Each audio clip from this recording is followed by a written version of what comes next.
오늘 하나님 말씀은 누가복음 1장 39절에서 56절 말씀입니다. 우리가 대강절을 이제 4주 기다리면서 누가복음에 있는 말씀을 중심으로 우리가 지금 하나님 말씀을 보고 있는데요. 오늘은 임마누엘에 관한 하나님의 말씀입니다. 우리 1장 39절에서 56절인데요. 두 부분으로 나눠져 있습니다. 우리 뒷부분 46절에서 56절 우리 한 절씩 교도하도록 하겠습니다. 마리아가 이르되 내 영혼이 주를 찬양하며 내 마음이 하나님 내 구주를 기뻐하였음은 그의 여종의 비천함을 돌보셨음이라. 보라 이제 후로는 만세의 나를 복이 있다 일컬이로다. 능하신 이가 큰 일을 내게 행하셨으니 그 이름이 거룩하시며 긍휼하심이 두려워하는 자에게 대대로 이르는 도다.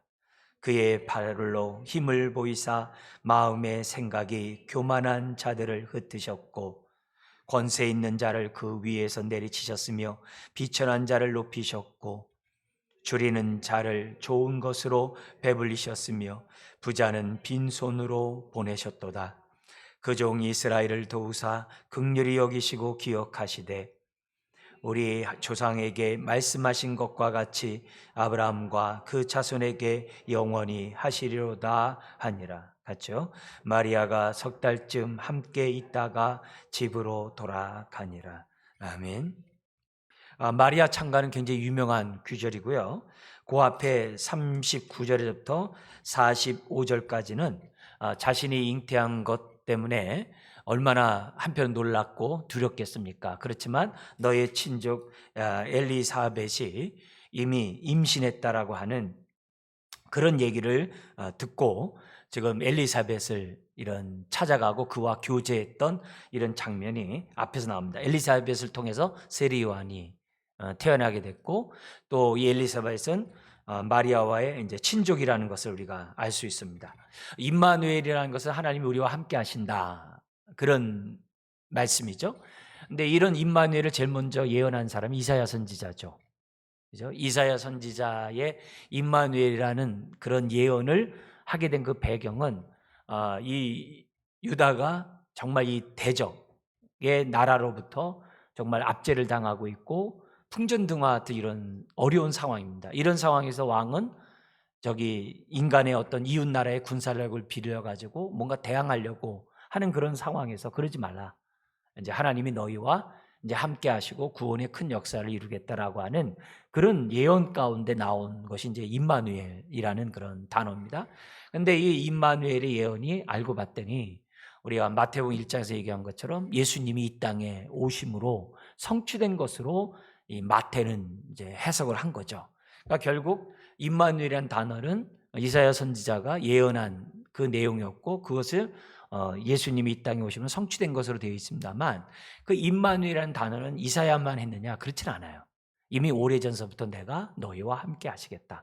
그런 언약의 약속의 그 말씀과 함께 늘 하셨던 것이 임마누엘이에요. 그리고 아닌가 다를까 정말 임마누엘 함께 하셔서 이스라엘 백성을 갖다가 정말 통치하시고 정말 인도하시고 또 선한 목자로서 정말 돌보시고 입히시는 이런 사건이 구약에 있었죠. 대표적인 게 뭐냐면은 출애굽했을 때 성막을 중심으로 이스라엘 백성이 진을 치고 법궤를 제일 앞으로 해가지고 행군하는 그러면서 그들의 광야 생활 속에서 우리는 임마누엘의 하나님을 우리는 이제 봤죠. 물론 이제 그것이 성막이 성전이 된 것은 잘 아시고 근데 성막과 성전이 결국 뭐에 대한 모형이었냐면은 예수님이 우리와 함께하는 것의 모형이었다는 거죠. 그 증거가 요한복음 1장 14절에 말씀이 육신이 돼 우리 가운데 거하심에 그 거하신다는 게 성막을 치심이에요. 장막을 치심에 그게 임마누엘 하심에 하고 똑같은 얘기예요. 그러니까 말씀이 육신이 돼 우리 가운데 거하신 것이 임마누엘의 성취라는 것을 이 요한도 얘기하거든요. 마태만이 아니라. 그러니까 결국 오늘 우리가 이 임마누엘을 통해서 우리가 지금 뭘 경험하는 거예요? 예수 그리스도를 믿는 자에게는 언제나 주님이 우리와 함께 하시잖아요. 그리고 우리 안에 거하시잖아요. 이런 이 모든 것들이 다 뭐냐면 임마누엘과 연관된 예언이요 성취고 지금도 계속 진행되고 있다는 거죠. 그래서 훗날에 다 주님이 재림함으로써 주님과 우리가 이제 온전히 하나가 되는, 온전한 성전이 되는, 온전히 정말 한 몸이 되는, 그것이 새하늘과 새 땅의 하나님의 예언이라는 것을 계시록 마지막에 우리에게 알려주고 있죠. 그러니까 임마누엘이라는 이런 단어가 굉장히 풍성한 의미가 다 들어가 있는 그런 내용이라는 것을 우리가 알 수 있다는 거죠. 그런데 여기 보면은 마리아의 창가 이전에 하나님께서 이 마리아를 갖다 왜 선택했는가? 어떻게 그는 임마누엘의 정말 그 축복을 가져오는 자로서 쓰임을 받았는가? 그리고 모든 여인들 중에서 어떻게 얘기하는 것처럼 정말 거기 정말 만세후로부터 만세에 나를 복이 있다 일컬으라는 그 여인이 될 수 있었는가?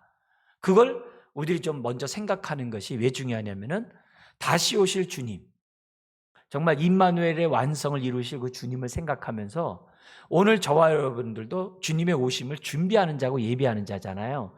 그렇다면은 그런 축복을 가져왔던 세례 요한, 우리 그동안 세례 요한에서 계속 봤었는데 이 지금 우리가 뭐냐면 마리아를 보자는 거죠.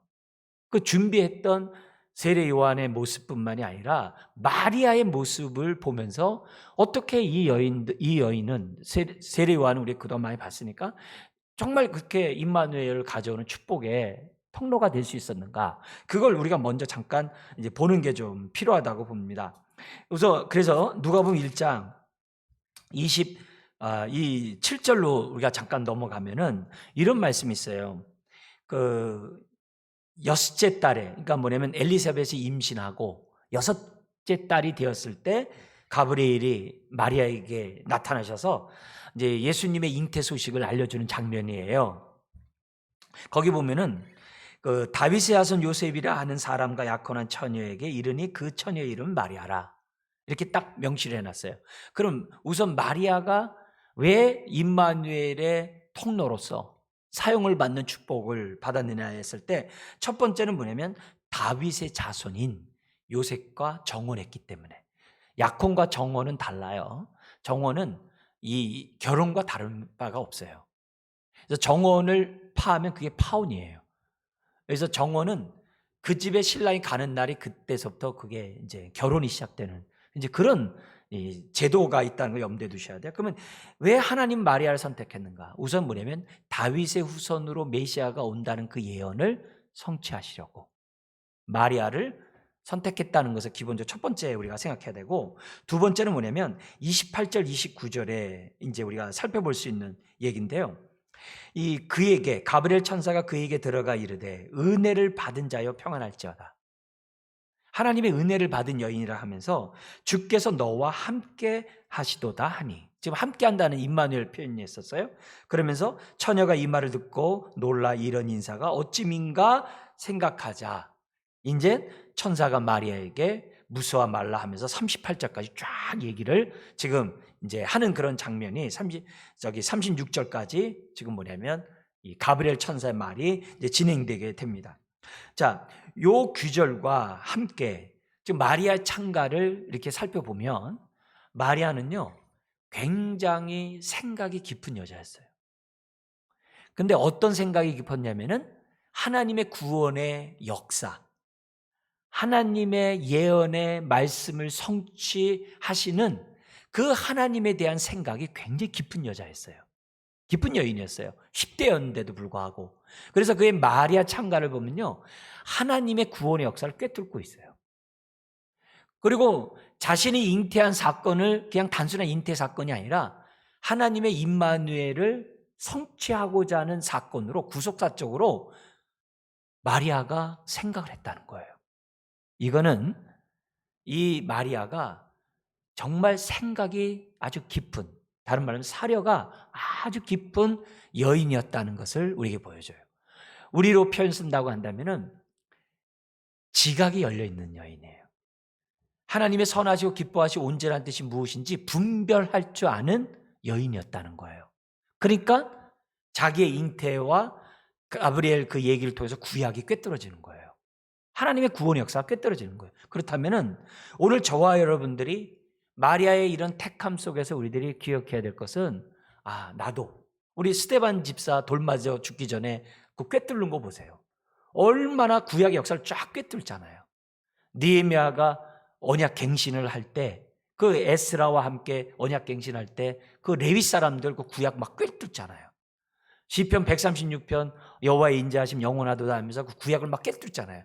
그런 꿰뚫는 그런 지각들이 지금 뭐냐면 다른 사람처럼 마리아에게도 있었다는 거예요. 그렇다고 한다면 이거는 마리아가 정말 다윗의 후손으로서 이 땅에 오실 것을 사모하고 있었고 기대하고 있었고 또 어떻게 역사한다는 것을 알고 있었다는 걸 우리에게 보여주는 거예요. 그렇다면 다시 오실 주님에 대해서 우리들이 알고 있어야 되고 다시 오신 주님을 위해서 무엇이 성취됐고 무엇이 완성될 건지를 저와 여러분들이 아는 자들이 돼야만 한다는 것을 이 마리아를 통해서 우리가 알 수 있다는 거죠.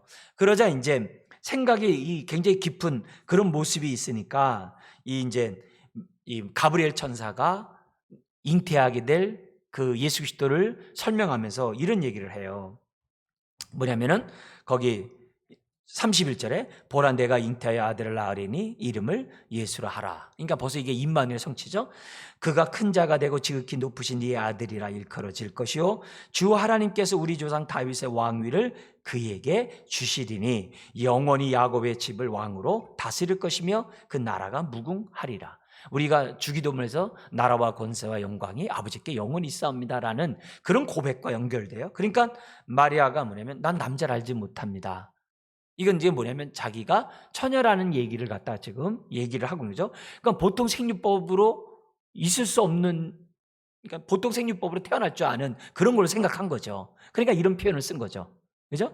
그렇게 했으니까 천사가 얘기를 합니다. 35절 성령이 내게 임하고 지극히 높으신 이의 능력이 너를 덮으시리니 이러므로 나시발 거룩한 이는 하나님의 아들이라 일컬어지리라. 아이가 나는데 요셉이 아니라 성령으로 잉태된다고 하는 놀라운 메시지를 딱 던져요. 여러분 이 말을 처음 들었을 때 사려가 깊지 않으면 그 말을 이해하지 못하는 거였죠. 처음에는 어화봉봉했겠죠. 그 다음에 보세요. 보라 내 친조 엘리사벳도 늙어서 아들을 배었느니라. 본래 임신하지 못한다고 일컬어진 이가 이미 6달이 되었다 하면서 하나님의 전능하신 하나님에게는 능치 못함이 없다는 얘기를 쫙 하셔요. 그리고 나서 뭐라고 그러면은 대저 하나님의 모든 말씀을 능하지 못함이 없느니라. 이렇게 함으로써 너가 잉태하겠다고 하는 이런 메시지를 성령 잉태하겠다는 얘기를 딱 해요. 근데 거기서 이제 세 번째 마리아가 쓰임받게 된 세 번째 이유가 38절에 있는 거예요. 거기 보면은 마리아가 이르되 주의 여종 이오니 말씀대로 내게 이루어지이다 하며 천사가 떠나가라. 딱 그 순간에 벌써 뭐예요? 은혜를 입은 자로서 벌써 감화 감동이 딱 오니까 어떻게 돼요? 분별이 되니까 지각이 있으니까 딱 결단을 하잖아요. 여러분 그 당시에 여인이 잉태한다는 얘기는 요셉의 행동에서 알 수 있듯이 가만히 끊고자 한다. 요셉이 왜요? 돌 맞아 죽거든요. 그냥 가만히 끊고자 하는 거 다 알고 있어요. 그 사회에. 근데 하나님의 말씀이면 믿습니다는 거죠. 근데 여기서 유명한 말이 주의 여종이오니 할 때 여종이 어떤 단어를 했어요? 내가 바로 그 여종입니다. 그 계집종입니다. 바로 그라는 단어가 있는 단어예요. 그러니까 그런 얘기 들을 때 맞습니다. 그 예언을 성취할 바로 그 여인이 납니다. 이게 마리아의 고백이에요. 그러니까 이걸 통해서 저와 여러분들이 알아야 될 것은 그 당시에 다윗의 후손이 얼마나 많았겠어요. 얼마나 많겠어요. 그렇지만 하나님이 왜 마리아를 선택했느냐? 이 여인이 사려가 깊을 뿐만 아니라 하나님의 뜻이라면 아멘하고 던지는 여인이었다는 거예요. 그걸 우리들이 이 시대에 다시 오실 주님을 생각하면서 배워야죠. 우리가 이것저것 재면 주의를 못하잖아요. 뭔가 포기를 해야 주의를 하잖아요, 사실. 그러니까 그걸 과감하게 포기하고 뛰어들 수 있는 사람이 마리아였다는 거예요. 그럼 이런 행동은 어디서 온 거예요? 그가 지각이 열려있는 여인이었기 때문에, 분별의 영이 있는 여인이었기 때문에 이런 결단했다는 거예요. 그렇다면 주님의 오심을 기다리는 저와 여러분들이 성령님 저에게 분별의 영을 주세요. 그리고 성령님 하나님의 뜻이라면 내 삶을 정말 기꺼이 던지는 자가 되게 하여 주옵소서. 베드로가 물 위를 걸을 수 있었던 것은 배에서 뛰어내렸기 때문에 걸을 수 있는 거예요. 우리가 손 마른 여인이 안식일날 이 손이 펴질 수 있던 건 뭐예요? 주님이 명령에 따라서 폈기 때문에 펴진 거예요. 펴진 다음에 손 내놓으라는 게 아니거든요. 그러니까 우리들이 하나님의 뜻이라고 한다면 우리가 어떻게 돼요?